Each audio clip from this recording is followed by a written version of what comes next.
कोटि पुष्प चढ़ रहे देव को शुभ चरणों पर, कोटि चरण बढ़ रहे ध्येय की ओर निरंतर।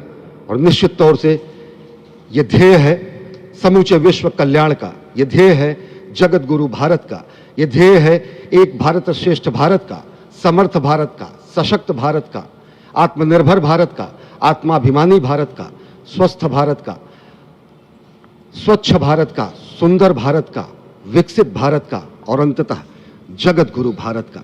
और जगत गुरु संस्कृति के प्रणेता, विश्व में मर्यादा को प्रतिष्ठित करने वाले मर्यादा पुरुषोत्तम श्री राम विश्व के लिए अभूतपूर्व निधि है, क्योंकि हमारी ही संस्कृति समता की बात करती है और हमारी ही संस्कृति में राम राज्य की जो संकल्पना है वो आज भी समूचे विश्व के लिए अनुकरणीय है, वंदनीय है। इस वक्त आप देख रहे हैं कि परब्रह्म परमात्मा आपको दर्शन दे रहे हैं।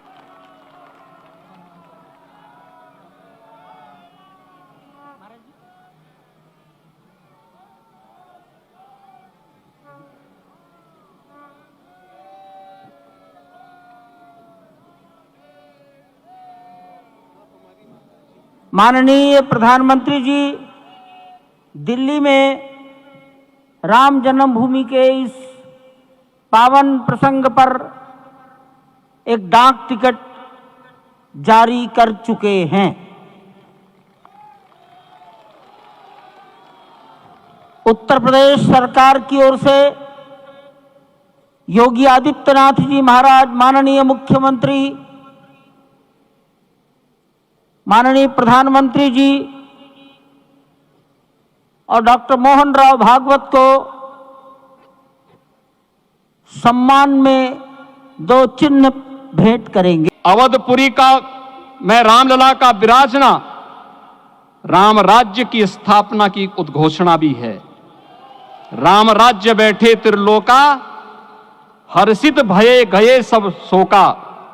राम राज्य भेदभाव रहित समृद्ध समाज का द्योतक है और हमारे यशस्वी प्रधानमंत्री जी की नीति मानस के साथ ही जनमानस में भी हो, यही राष्ट्र निर्माण की सीढ़ी है।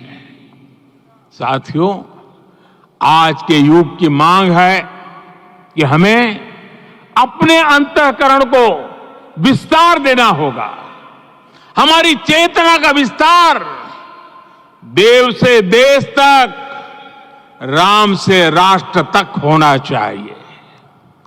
हनुमान जी की भक्ति, हनुमान जी की सेवा, हनुमान जी का समर्पण, ये ऐसे गुण हैं जिन्हें हमें बाहर नहीं खोजना पड़ता।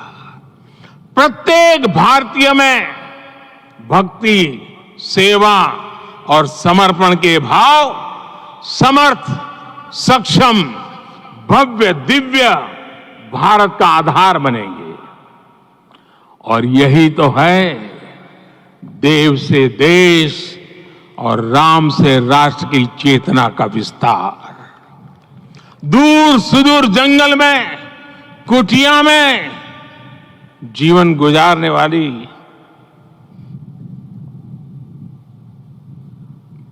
सौम्यता का भाव जो है वो साफ साफ नजर आता है। प्रधानमंत्री ने एक बात कही आज कि रामलला टेंट में थे और अब महल में पहुंच चुके हैं, अपने घर पहुंच चुके हैं। जब हम तस्वीर देख रहे हैं तो हमें नहीं भूलना चाहिए कि किस तरह से गुलाबी रंग के कनात के बीच, टेंट के बीच में रामलला को रहना पड़ता था। वहां पर सिंहासन की जगह जो है वो नुकीले पत्थर निकले हुए थे और उन्होंने हमें ये भी नहीं भूलना चाहिए कि फूलों की जगह पर वहां पर नुकीले पत्थर थे, बंजर टीला था और वहां पर रामलला रहे थे। और आज वो रामलला जो है एक महल में प्रवेश कर गए हैं और दिव्य मूर्ति, दिव्य प्रतिमा हमारे दर्शक देख सकते हैं। वो आभा मंडल नजर आ रहा है रामलला को, और रामलला को का स्थान यही था, यही रामलला को विराजित होना था। और आज रामलला 500 साल की तपस्या के बाद यहाँ पुनः विराजित हो गए। और ये कुबेर टीले पर प्रधानमंत्री इस वक्त मौजूद हैं। ये जो पूजा अर्चना का काम का जो पूजा अर्चना जो कर रहे हैं, थोड़ी देर पहले आपसे की ये तस्वीरें हैं, इसको हमने आपको लाइव भी दिखाया था। और